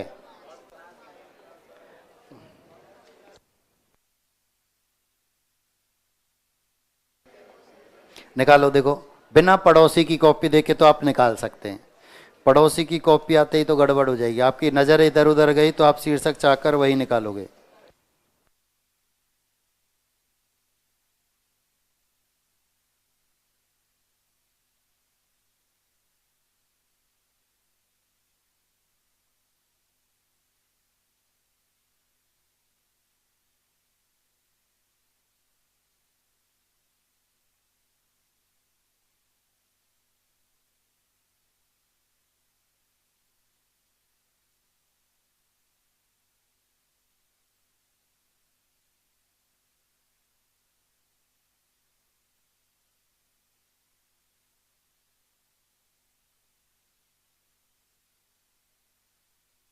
निकला? चलो, कुछ तो निकला है ना, ऐसे तो नहीं निकला ही नहीं, कुछ तो निकला। आपका क्या निकला बताओ, बैठे बैठे बोल दो। दास्ता एवं क्रांति पहला। आप पीछे, हाँ, क्या निकाला था शीर्षक, फटाफट बोल। कुछ तो निकला होगा, गलत निकला कोई फर्क नहीं पड़ता, निकला तो सही ना। देखो, नेगेटिव मार्किंग नहीं है, नेगेटिव मार्किंग नहीं, से शीर्षक तो निकाल के ही आना है, चाहे कुछ भी निकालें, ऐसे तो है ही नहीं, नहीं निकले। ठीक है, ये बताएगा अधिकारी। हाँ, ऐसे चिंतनशील मुद्रा में जो है, हाँ बोल दे बड़ा बड़ा। क्या निकला? समाज की सामंजस्य। ठीक है, ये तो सामंजस्य तक पहुंचे। हाँ, तुमने 2 बार पढ़ा था, अब बताओ जो निकला वो बताओ। नहीं, ये आपका नंबर बाद में आएगा, बताओ। नहीं होता तो आप बताओ। नहीं निकालूं सब, कुछ भी करो, क्या निकला वो बोल फटाफट। नहीं, सब दासत्व पर आकर अटक रहे हैं, क्योंकि आप उसे सामान्य तौर पर पढ़। दास्ता समाज का अभिशाप, एक ही ये, सब यहां आकर अटक गए। बैठे बैठे बोल। शक्ति, सामाजिक संतुलन। हाँ, अब आए थोड़ा सा करीब। हाँ, सिर्फ सुव्यवस्थित समाज। ये देखो, मैंने कहा अंतिम पंक्ति पर पहुंचते पहुंचते शीर्षक मिल जाएगा, मैंने आपसे पहले ही कहा था। अब इस अवतरण में क्या दिखाया गया ये मैं आपको बता देता हूं, बोर्ड पर आओ दोबारा। ताकतवर है, कमजोरों को दबा देते हैं, और वो कब तक दबते हैं? जब तक अति हो जाती है। उनके डर से मृत्यु का भय जब निकल जाता है तो वे फिर पलटवार करते हैं। फिर ऐसी आंधी आती है, सब तहस नहस होता हुआ चला जाता है। फिर आप भाषणों के द्वारा उन्हें समझा नहीं सकते, फिर उसे भाषणों के द्वारा समझा नहीं सकते, तहस नहस ही होगा। मरेंगे तो तू भी मरेगा, हम ही थोड़ी, हम मारेंगे तो लगेगी तो तेरे भी, ऐसे थोड़ी हमारे हमारे लग रही है, तो ये दर्द तो तुझे भी होगा। तो वो क्या है, एक आंधी के रूप में आते हैं और सब कुछ नष्ट करते हुए चले जाते हैं। ठीक है, लेकिन सुव्यवस्थित समाज जो है वो बाढ़ से पहले की स्थिति को जानता है कि बांध बनाने की आवश्यकता है। इसको इतना, रस्सी को इतना भी तेज नहीं खींचना कि टूट जाए। तो उनमें सामंजस्य बिठाने का जो काम करता है सुव्यवस्थित समाज है। ठीक है, सामाजिक व्यवस्था इस तरह की होनी चाहिए कि सामंजस्य यथावत रहे। इस अवतरण में यही है। अब देखो, यह संभव है कि सबल दुर्बलों पर अपनी बर्बर शक्ति के द्वारा बांध कर रख सके, परंतु यह अनिच्छा और परवस्था से स्वीकृत सहयोग दासत्व के किसी भी अंश में न्यून नहीं कहा जा सकता। इतिहास, अब इतिहास के बारे में यदि हमने लिखा तो यह उदाहरण था, ये ठीक है। अब इतिहास प्रमाणित कर देता है कि ऐसे दासत्व बहुत काल के उपरांत एक अद्भुत संहारक, ये शब्द काम आएगा आपके, शक्ति को जन्म देता है। ऐसी शक्ति जो संहार करती है, नष्ट करती है सबको, ऐसी शक्ति का उदय होता है। ठीक है, जिसकी बाढ़ को रोकने में शक्तिशाली भी समर्थ नहीं हो सकते। अब इनकी जब बाढ़ आती है, संहारक आंधी जब चलती है, तो फिर शक्तिशाली उसको रोक सकें, उनके बस की नहीं होती। मनुष्य स्वभावतः जीवन से बहुत प्यार करता है, परंतु जब सहयोगियों के निष्ठुर उत्पीड़न से वह नितांत दुर्व्यय उठता है, तब उसकी ममता घोरतम सबसे चरम सीमा तक विरक्ति में परिवर्तन हो जाती है। फिर उससे प्रेम नहीं रहता, घृणा में पूर्ण रूपेण वह परिवर्तित हो चुका होता है। ठीक, पीड़ितों का समाधान संभव हो सकता है, परंतु ऐसे का हताश और जीवन के प्रति निर्मम व्यक्तियों द्वारा संभाषण संभव नहीं है। भाषण मात्र से आप उसे समझा दें, फिर यह संभव नहीं है। ठीक है, ऐसे व्यक्तियों का वेग आंधी के समान होता है, चक्षुहीन बाढ़ के समान होता है, जिसके नेत्र नहीं होते, कौन सामने आ रहा है पता नहीं, फिर अपने पर आए सबका ध्यान खत्म, कौन है सामने नहीं पता, दिशाहीन होता है, उनका उद्देश्य नहीं होता कुछ भी फिर। ठीक है, विद्युत के समान लक्ष्यहीन हो जाते हैं। ठीक है, तो उनकी स्थिति उस समय ऐसी होती है। अपने सदस्यों की मन स्थिति ऐसी क्रांति तक पहुंचा देना समाज की मनोवैज्ञानिक शून्यता ही प्रकट करता है। यदि ऐसी स्थिति पर पहुंच जाता है तो यहां क्या प्रदर्शित होता है? समाज की शून्यता। फिर समाज कहाँ है? ये स्थिति उत्पन्न हो गई, ऐसी स्थिति पैदा हो गई, तो फिर समाज कहाँ बचा? नहीं बचा। इसलिए कहा गया है, इसलिए सुव्यवस्थित समाज विकास के कार्यों में रुक रुक कर अपने गंतव्य और दिशा की परीक्षा करना आवश्यक है। वे क्या समझते हैं? बाढ़ से पहले बांध की उपयोगिता। सुव्यवस्थित समाज जो है कि अब बाढ़ आने वाली है, तो उससे पहले हमें बांध बना लेना चाहिए। तो किसका का भूमिका किसकी रही? यही आपका सटीक उचित शीर्षक निकलता है। तो लिखेंगे आप सुव्यवस्थित समाज, दूसरा सामाजिक व्यवस्था, दूसरा सामाजिक व्यवस्था।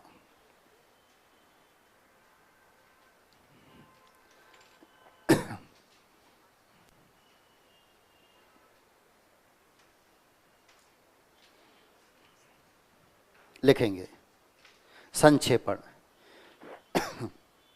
सबल द्वारा दुर्बल पर, संक्षेपण डैश करके,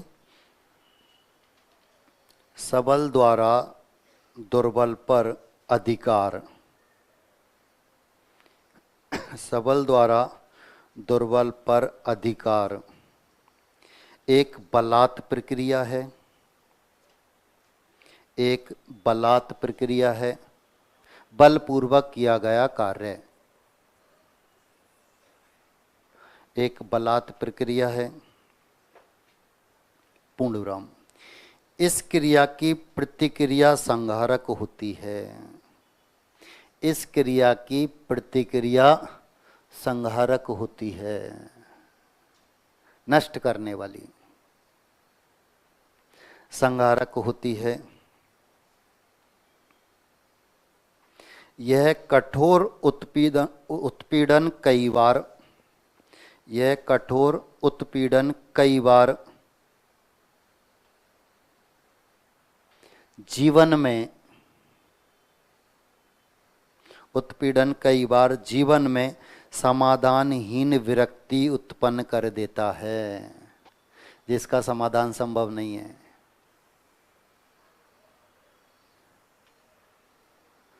समाधानहीन विरक्ति उत्पन्न कर देता है, यानी जिसका कोई समाधान नहीं निकाला जा सकता, ऐसी स्थिति तक पहुंचा देता है।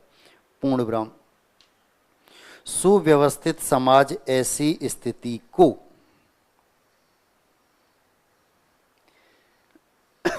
सुव्यवस्थित समाज ऐसी स्थिति को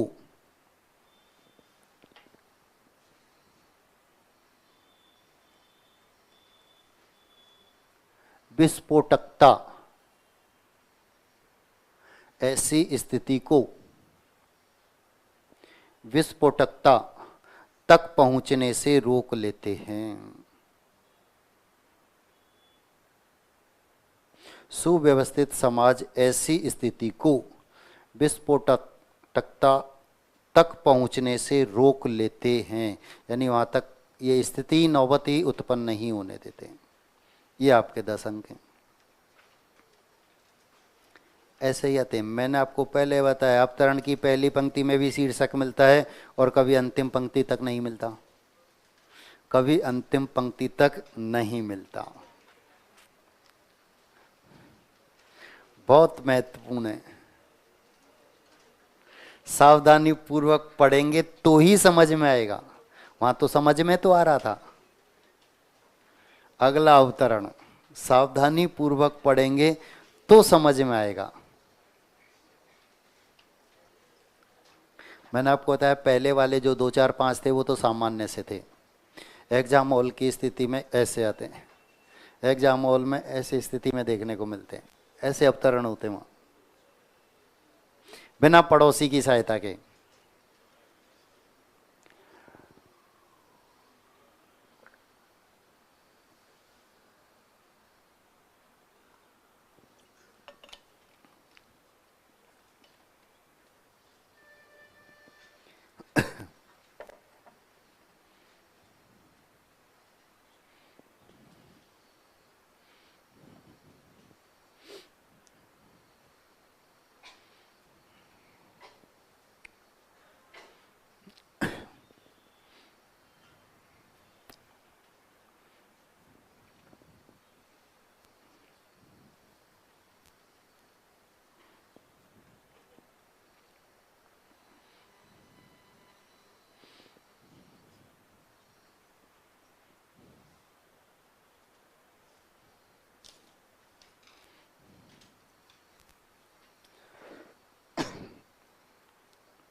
शीर्षक तो इसका आसानी से निकलेगा, अवतरण समझ में नहीं आएगा।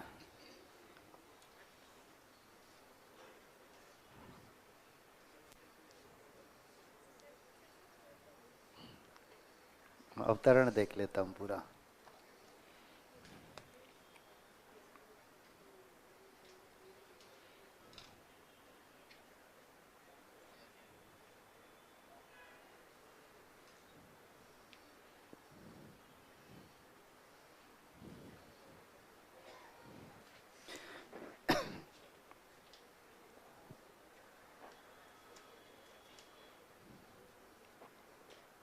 क्या करना है इसका?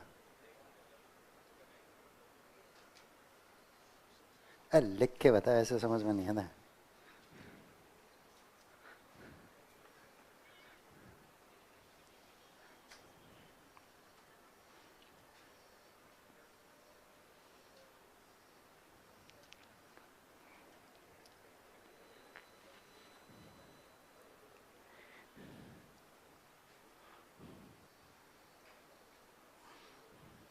अपने आप ही निकालना है।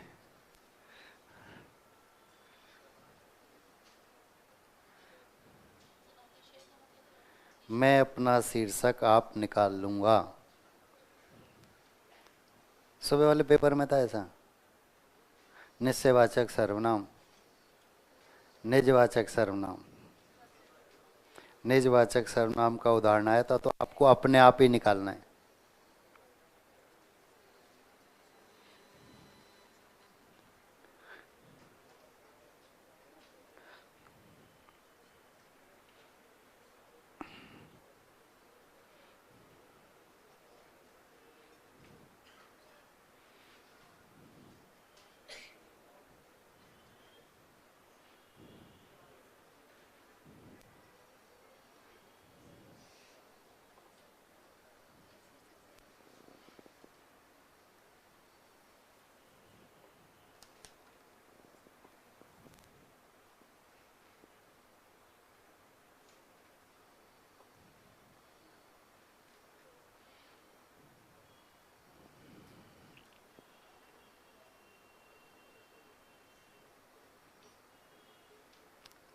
आया समझ में कि नहीं? आ गया ना? अब ध्यान दो, मैं समझा देता हूँ, फिर पढ़ेंगे तो समझ में आ जाएगा।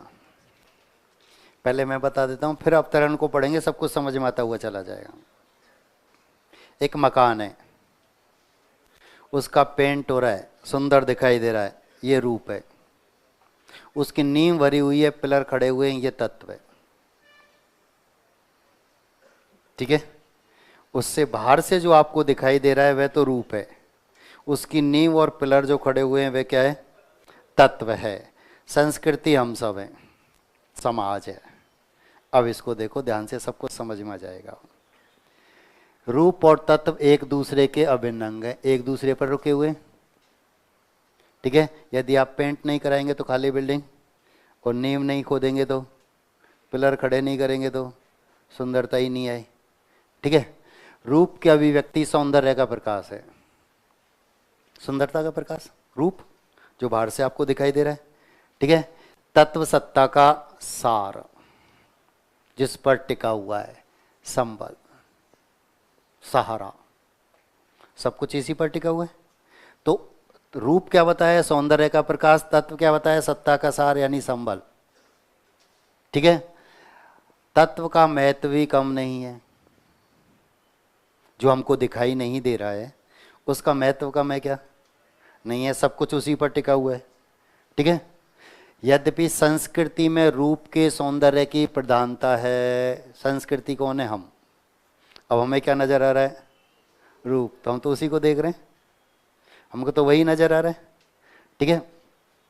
संस्कृति के कुछ प्रतीकों में स्वास्तिक और श्री के समान रूप की प्रधानता है। जैसे हमारे लिए स्वास्तिक यानी शुभ और श्री यानी लक्ष्मी, इनकी प्रधानता है, ऐसी रूप की प्रधानता मानते हैं। ठीक है? अतिशय होते हुए भी, बहुत अधिक होते हुए भी इसका रूप अत्यंत सरल है।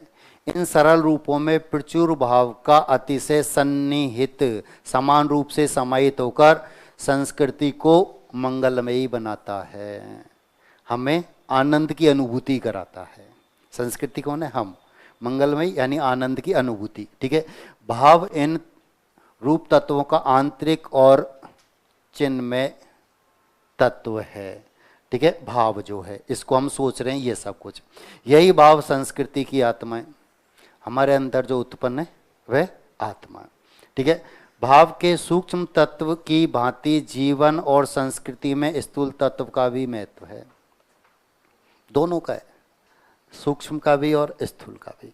यह स्थूल तत्व प्राकृतिक है, प्रकृति का उपादान इसी तरह निर्मित होता है। समस्त रूप इन तत्वों के आधार पर ही आकर ग्रहण करते हैं। इस संस्कृति में चाहे रूपों की महिमा अधिक नहीं है, अतः जीवन और संस्कृति के सामंजस्य के लिए रूप और के सौंदर्य में तत्वों के मूल्य का समन्वय आवश्यक है। यानी रूप और तत्व दोनों का सामंजस्य आपस में बिठाकर रखना आवश्यक है, तभी ये सब कुछ नजर आ रहा है। ये पूरे अब शीर्षक सटीक निकला। सबसे पहला रूप और तत्व, सीधा सा था, मैंने कहा शीर्षक आसानी से निकलेगा। दूसरा रूप तत्व और संस्कृति, आसानी से। ठीक है? तीसरा संस्कृति के अभिन्न अंग रूप और तत्व। रूप और रूप सौंदर्य दोनों आ गए हैं, तत्व गायब कर दिया।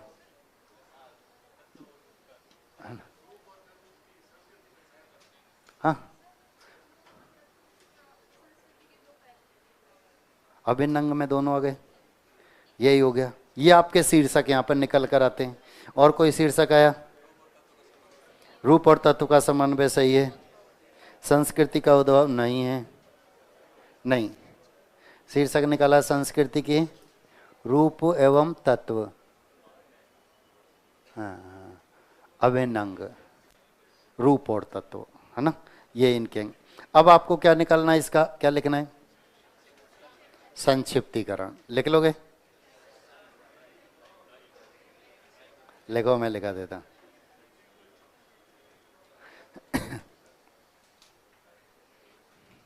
संक्षेपण। रूप और तत्व का महत्व प्राय समान है। रूप और तत्व का महत्व प्राय समान है।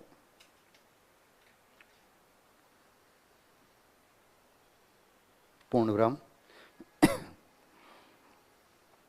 एक सौंदर्य का प्रकाश है तो एक सौंदर्य का प्रकाश है तो दूसरा सत्ता का सार। दूसरा बड़े ऊ की मात्रा आती है। दूसरा सत्ता का सार। पूर्ण राम। रूप और तत्व में सन्निहित, रूप और तत्व में सन्निहित भाव रूपी आत्मा, रूप और तत्व में सन्निहित भाव रूपी आत्मा संस्कृति को मंगलमयी बनाती है। संस्कृति को मंगलमयी बनाती है।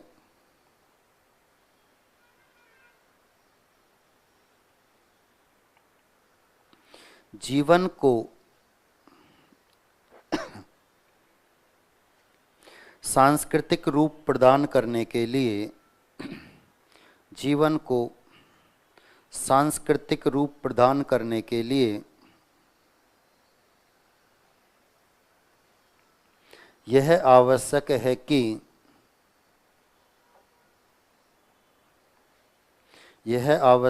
कि वस्तुओं में निहित सौंदर्य तथा वस्तुओं में निहित सौंदर्य तथा